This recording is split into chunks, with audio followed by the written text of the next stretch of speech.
జగన్ మంచోడు కాబట్టే మా తాతను రాజారెడ్డి గారిని చంపిన వాళ్ళు ఈ రోజుకి కూడా ప్రశాంతంగా బతుకుతూ ఉన్నారు. జగన్ చెడ్డోడు అయినంటే వాళ్ళంతా బతుకుండే వాళ్ళ మా తాతగారిని దారుణంగా నరికి చంపిన వాళ్ళంతా ఈరోజు ప్రశాంతంగా ఇప్పటికీ ఉన్నారు. జగన్ నైజం ఎలాంటిది, జగన్ మనస్తత్వం ఎలాంటిది అని నిదర్శనం అది. వారికి ఎప్పటికీ ఏమీ కాదు.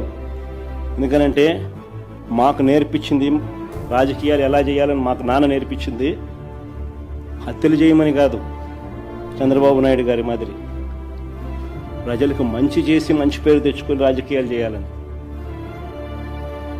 అది చంద్రబాబుకు మాకు ఉన్న డిఫరెన్స్.